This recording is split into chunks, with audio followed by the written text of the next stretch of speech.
পর্যায়ে আমাদের যে কর্মকর্তা আছে, উপজেলা নির্বাহী অফিসারগণ আছেন এবং উপজেলা খাদ্য নিয়ন্ত্রকগণ আছেন, তাদেরকে নিয়ে আমাদের মিটিংটা ছিল।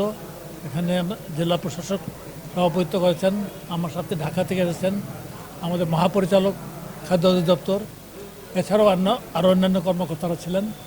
আমরা দেখেছি যে অত্যন্ত এনকারেজিং সাপোর্ট আছে কুমিল্লার যারা আছে তারা। এবার দাম ভালো দেওয়া হয়েছে, ফসল ভালো হয়েছে, আল্লাহর রহমতে ফসল ভালো হয়েছে। আমরা যে টার্গেট ঠিক করেছি টার্গেটের উপরেই যাবে বলে তারা সকলে কথা দিয়েছে। আমরা আশা করছি টার্গেটের উপরে, আমরা বড়তেও টার্গেটের উপরে গিয়েছিলাম, আমনেও টার্গেটের উপরে গিয়েছিলাম। আরেকটা কথা আমি সবখানে বলে থাকি, আমরা অন্তর্বর্তীকালীন সরকার, পরবর্তী নির্বাচিত সরকার যেটা আসবে তার জন্য রাস্তা স্মুথ করে দেওয়া আমাদের দায়িত্ব। ঠিক আমি যে খাত নিয়ে কাজ করি এখন, খাদ্য আর ভূমি এই দুটো নিয়ে, খাদ্য নিয়েই বলবো আজকে মিটিংটা, যেহেতু খাদ্য মজুদ যেটুকু থাকার কথা, এখন আজকেও কিন্তু 14.5 লাখ টন খাদ্য আছে। গত বছর এই সময় ছিল 11.5 লাখ, 3 লাখ টন বেশি আছে গতবার থেকে। এবং আমাদের ইয়েটা থাকবে, আমরা যে সময় চলে যাব, ফেব্রুয়ারির মাঝামাঝি যখন চলে যাব, তখন যাতে যতটুকু মজুদ থাকার কথা তার চেয়ে যাতে বেশি থাকে সেটা নিশ্চিত করা আমার দায়িত্বের মধ্যে থাকবে। এই ব্যাপারে আলোচনা হয়েছে। এখানে কোনো সমস্যা নাই বলে বলা হয়েছে। কৃষি ডিপার্টমেন্টের ডিডি এগ্রিকালচার ছিলেন, উনিও বলেছেন গতবার থেকে ফসল ভালো হয়েছে এবং এখানে সার বা অন্য কিছু নিয়ে কোনো সমস্যা নাই, সব দিক দিয়ে ভালো চলছে। কুমিল্লা সবসময় সব ব্যাপারে অগ্রসরমান ছিল, এখনও ভবিষ্যতে অগ্রসরমান থাকবে, এই প্রত্যাশা ব্যক্ত করছি। ধন্যবাদ আপনাদের।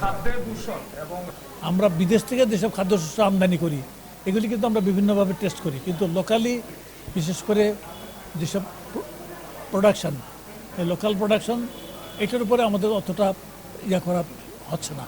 তো যাতে ক্রমান্বয়ে এটা বাড়ানো যায়, যেমন শাকসবজি, মাছ, আমাদের প্রাণীর যেটা আছে, মুরগি অ্যান্টিবায়োটিক খাওয়ানো হয়, গরু ছাগলকে অ্যান্টিবায়োটিক খাওয়ানো হয়, এই সব ব্যাপার সম্পর্কে আলোচনা হয়েছে। রেসপেক্টিভ ডিপার্টমেন্টকে ক্রমান্বয়ে এই ব্যাপারটা সম্পর্কে তার রেগুলেটরি সংস্থাগুলিকে আরও সক্রিয় করার জন্য তাদেরকে নির্দেশনা দেওয়া হয়েছে। আমরা এখানে আজকে ফুড ডিপার্টমেন্টে যারা আছে তাদের পক্ষে যে ভলান্টিয়ার করছে তারাও এটা দেখতে রাজি আছে। তো তাদেরকে ট্রেনিং দিতে হবে, সেই ট্রেনিংটার ব্যবস্থাপনা করার জন্যে আমি ঢাকায় ফিরে যাওয়ার পরে আমি করবো যে এই ট্রেনিংটা তাদেরও দেওয়া যায়।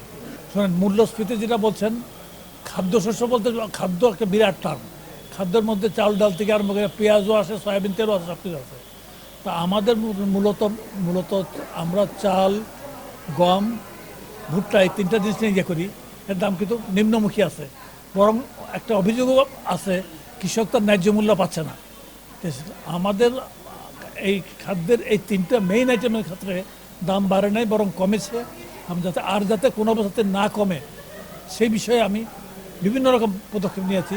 যেমন স্থলপথে ভারত থেকে আমদানি যেটা হতো সেটা বন্ধ, মার্কেটে সাপ্লাই যাতে অতিরিক্ত সাপ্লাই না হয়ে যায় তার জন্য খাদ্য বন্ধ কর্মসূচি বন্ধ, অ্যাজ ওয়েল এজ ধান চাল কেনার মাধ্যমে মার্কেট থেকে সরকার একটা হিসেবে কাজ করছে এটাকে উঠায় নেওয়ার জন্য। এতে মার্কেটের চাহিদা বাড়বে এবং দামটা স্টেবল হবে। আবার আমরা ছাড়া শুরু করবো 2 মাস পর থেকে। তো ধন্যবাদ আপনাদের। এটার জন্য একটা প্রজেক্ট অলরেডি ফাইনাল স্টেজে আছে, প্ল্যানিং কমিশনে আছে, ওইটা ব্যবস্থা হচ্ছে। এটা 1 নম্বর প্রায়োরিটিতে আছে।